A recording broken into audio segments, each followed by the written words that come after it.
अस्सलाम वालेकुम दोस्तों, आऊं आहियां तव्हांजो पंहिंजो अशरफ बुखारी। हिकु नओं सिलसिलो खणी हिकु भेरो ॿीहर अव्हां सां मुखातिब थियो आहियां। घोटकी ज़िले जो मुख्य शहर मीरपुर माथेलो, जंहिंखे हेडक्वार्टर जो दर्जो ॾिनो वियो आहे, हिन वक़्तु असीं जेकी डिस्कस कंदासीं, हिन वक़्तु जेकी मालूमात ॾींदासीं हितां जी आवाम खे, मीरपुर माथेलो जी तोड़ घोटकी ज़िले जी आवाम खे, त रेलवे स्टेशन जेकी मीरपुर माथेलो आहे, हिते खोड़ सारा बुनियादी मसइला आहिनि। पाणी पीअण जी सहूलियत का बि न आहे, वॉशरूम इंतिहाई ख़राबु हालत में पियल आहिनि। गॾोगॾु तव्हांखे ॿुधाईंदो त मुसाफ़िर खानो जेको आहे उहो बि इंतिहाई ज़बून हाल जो शिकार बणियल आहे। कॾहिं छित जा चापुर किरनि था, केतिरा ई माण्हू उते वेठल ज़ख़्मी थिया आहिनि। मूंखे हैरत अचे थी त हितां जी रेलवे जेकी इंतिज़ामिया आहे छो ख़ामोश बणियल आहे ऐं उन्हनि जी बेध्यानी सबबु केतिरा ई एक्सीडेंट थिया आहिनि। हिते ॻाल्हि कंदासीं प्लेटफॉर्म जी, त प्लेटफॉर्म बि इंतिहाई उजाड़ जो शिकार बणियल आहे। सॾपंथ जो हितां FFC भाण फैक्ट्री आहे, हुनजी अक्सर जेको आहे दावा रहंदी आहे त 1 करोड़ जेको आहे रेलवे स्टेशन ते ख़र्चु कयो आहे। मूंखे लॻे थो उहो ख़बर न आहे त किथे ख़र्चु कयो वियो आहे। भॻल टुटल बेंचूं उते पियल आहिनि जेको हुननि जे मोनोग्राम सां पियल आहिनि। ॿी का उते हिननि सहूलियत बि न आहे ॾिनी, जेकी चइजे त हुननि वॾी का सहूलियत ॾिनी आहे। 1 करोड़ जेको आहे ट्रांसपेरेंसी सां हुननि ख़र्चु कयो आहे।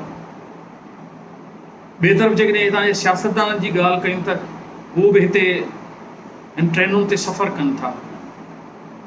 सियासतदान जेकॾहिं संजीदा थियनि त शायदि ही तव्हांखे ॿुधायां त तमामु वॾी वही जी रेलवे स्टेशन आहे। हिन खे हिन वक़्तु ताईं जंक्शन जो दर्जो मिलणु खपे हा, पर अफ़सोस हिन ॻाल्हि जो आहे हितां जा सियासतदान बिल्कुलु संजीदा न आहिनि।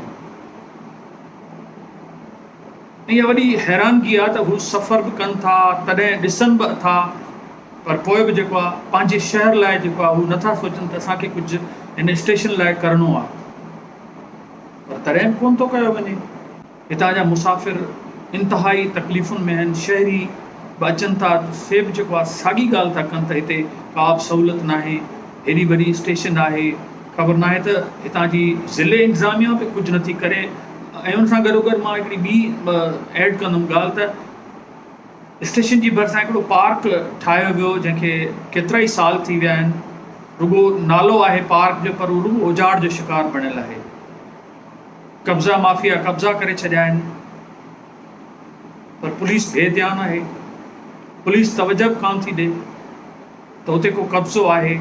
शहरीनि जे लाइ हिकिड़ो तफ़री गाह आहे, उहो तफ़री गाह बि जेका उजाड़ जो शिकार बणियल आहे। ख़बर न आहे त छो हितां जी मीरपुर माथेली जी आवाम पुठिते पियल आहियूं जो पंहिंजा हक़ ऐं जदोजहद करे जेको आहे वठी नथा सघूं। एॾा वॾा मसाइल आहिनि असांजे शहर में। शहर बि जेको आहे उनजा रोड रस्ता ॾिसो केतिरा तबाहाली जो शिकार बणियल आहिनि। म्यूनिसिपल जी जेकॾहिं ॻाल्हि कयूं त किरोड़ रुपयनि जी बजट अचे थी, ख़बर न आहे त उहा किथे ख़र्चु थिए थी। तव्हां शहर जा मुख़्तलिफ़ पाड़ा ॾिसो, गंदा ढेर लॻल आहिनि उते, ऐं उते हिकिड़ो गटर जी सूरत में उते पाणी बीठल आहे, तलाउ जी सूरत में पाणी बीठल आहे, पर हितां जी इंतिज़ामिया बेध्यानु बणियल आहे। सो असांखे खपे त अहिड़नि मसइलनि ते अॻिते निकिरजे ऐं अॻिते वधिजे। मुंहिंजो ख़्यालु आहे त इहा अहिड़ी सुस्ती जेकॾहिं कबी त शहर पोइ पुठिते हलियो वेंदो। ऐं हितां जे सियासतदाननि खे खपे त शहर ते ध्यानु ॾियनि ऐं शहर जा जेका बि बुनियादी मसइला आहिनि उन्हनि खे हल कयो वञे प्रायोरिटी ते। ऐं मां हितां जी इंतिज़ामिया खे बि ज़रूरु चवंदुसि त हू बि जेको आहे हिन शहर ते ध्यानु ॾिए।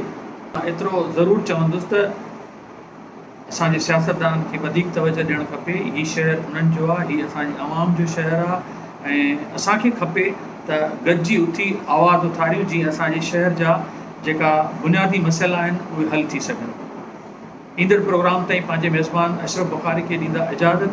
अल्लाह वाही।